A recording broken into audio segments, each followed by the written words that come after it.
आज के इस वीडियो में हम बात करने वाले हैं कि जब आपका बच्चा अपना सिर नीचे करता है तो आपके शरीर में क्या क्या बदलाव होता है और आपको उसका हलचल कहाँ कहाँ महसूस होता है और आपको दर्द कहाँ कहाँ होता है। इसके अलावा किन किन बातों को ख्याल आपको रखना चाहिए और अगर हेड डाउन नहीं किया है तो क्या कर सकती हैं। नमस्कार दोस्तों, मैं पूजा आपका अपने यूट्यूब चैनल में बहुत बहुत स्वागत करती हूँ।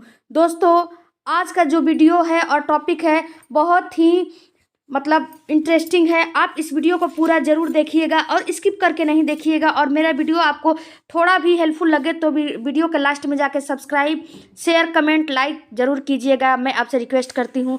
तो चलिए वीडियो में आगे देखते हैं। तो देखिए डियर, जब आपका शिशु हेड डाउन कर लेता है तो आपको नॉर्मली पूरी पेल्विक एरिया में ही दर्द होता है।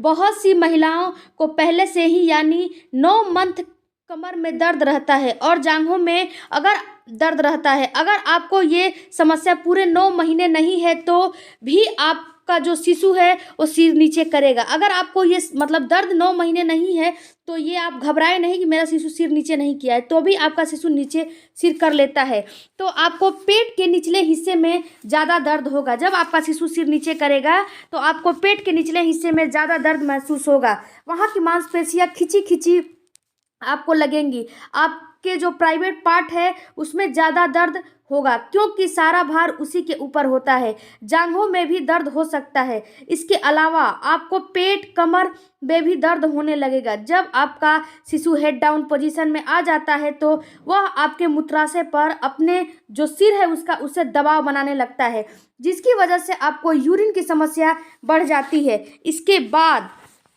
इस स्थिति में आपका जो वाइट डिस्चार्ज है वो भी बढ़ जाता है। हल्का पीला या सफ़ेद आपका जो वाइट डिस्चार्ज है वो आने लगता है। आपका बैली का आकार यानी जो पेट का आकार है वो भी बदल जाता है। आपका जो पेट है वो ऊपर का हिस्सा खाली और नीचे का हिस्सा पूरा भरा भरा गोल नुमा लगेगा। तो आप ये समझ जाएं कि अब आपका शिशु ने हेड डाउन कर लिया है। इस मंथ आप सांस अच्छे से ले पाती हैं। 9 मंथ यानी कि जब आपका शिशु हेड डाउन कर लेगा तो आप सांस अच्छे से ले पाती हैं क्योंकि ऊपर का जो फेफड़े वाला एरिया है वो तो खाली हो गया है और नीचे वाला सारा भार नीचे आ गया है, तो आप सांस भी अच्छे से ले पाएंगी और अच्छे से कुछ भी खा पी सकती हैं। अब बात करते हैं शिशु के हलचल के बारे में। तो जब आपका शिशु अपना सर नीचे करेगा यानी कि जब वो हेड डाउन करेगा तो आपको जब हेड डाउन वो बच्चा आपका कर लेगा तो आपको नॉर्मली आपको 8वें महीने के अंत या 9वें महीने के शुरुआत में या फिर आपका जो ईडीडी रेट है यानी कि जो डॉक्टर आपको पीरियड से जो डेट आपको जोड़ के दी है प्रेगनेंसी का, कुछ समय पहले भी कर सकता है। ये कोई ज़रूरी नहीं है कि आपका जो 9वें महीने का आता है उसी में आपका शिशु हेड डाउन कर ले। ये तीनों में से कभी भी आपका शिशु हेड डाउन कर सकता है, तो आप घबराए नहीं। जब आपका शिशु हेड डाउन नहीं किया है तो कर लेगा, हेड डाउन पोजीशन में आ जाएगा तो आप घबराए नहीं। तो आपको पेट के ऊपरी हिस्से में हलचल आपको महसूस होगी क्योंकि आपका जो शिशु है वो नीचे की तरफ खिसक गया है। आपको नीचे के हिस्से में जो मूवमेंट है उसका नहीं महसूस होगा या फिर कम महसूस होगा क्योंकि इस समय आपका शिशु पूरी तरह मूव नहीं कर सकता है। उसको जगह कम मिलती है अब मूव करने के लिए, तो केवल वो अपना हाथ और पैर ही चला सकता है। शिशु का जो पैर है ऊपर है और सिर है जो नीचे है आपके पेल्विस में, तो उसका जो स्ट्रॉन्ग किक है वहीं आपको महसूस होगा। हो सकता है आपको दाएं या बाएं उसका जो हाथ है उसका मूवमेंट महसूस हो, लेकिन आपको ऊपरी साइड में ज़्यादा हलचल महसूस होगा, नीचे कम महसूस होगा। और सिर के बल कितना अपना हलचल कर सकता है, उसको आपके गर्भ में अब जगह कम मिलती है पूरा मूव करने के लिए क्योंकि आपका जो गर्भाशय है वो भी बड़ा हो जाता है और शिशु काफ़ी बड़ा हो जाता है, इसलिए वो अब मूव ज़्यादा नहीं कर पाता है। अब चलिए बात करते हैं कि जब बच्चा सिर नीचे कर लेता है तो आपको कौन कौन सी सावधानी रखनी चाहिए। तो सबसे पहले आपको इस समय झुकना नहीं चाहिए। अगर आप झुकेंगी, झुक के काम करेंगी तो आपके जो बच्चा है उसको बहुत सी समस्याएं होती है, बहुत उसको तकलीफ होती है। आपके बच्चे का सिर नीचे है, आपको सीधा बैठना मतलब सीधा बैठना है। आपका जब बच्चा सिर नीचे कर लेता है तो आपको सीधा बैठना चाहिए।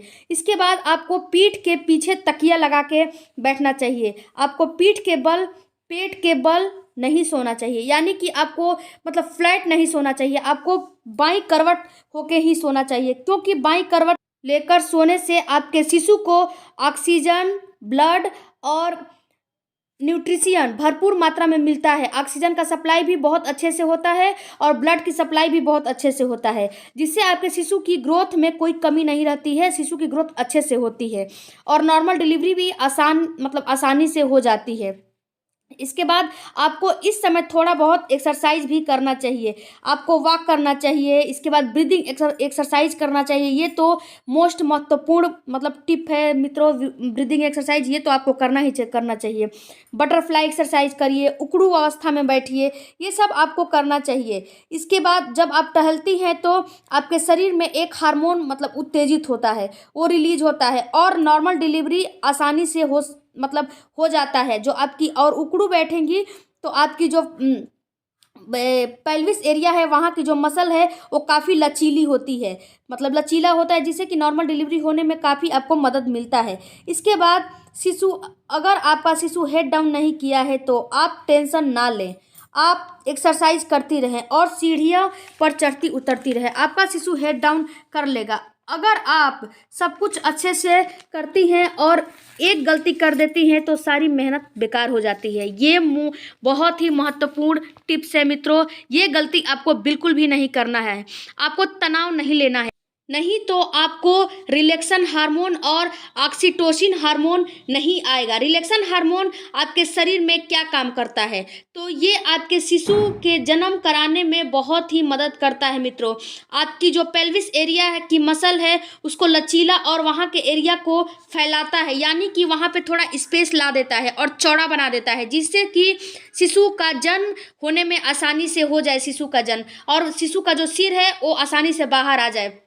इसके बाद ऑक्सीटोसिन हार्मोन आपके शरीर में क्या करता है काम, तो ऑक्सीटोसिन हार्मोन आपके जो संकुचन है उसको बढ़ाता है और आपको मतलब ताकत देता है डिलीवरी के लिए।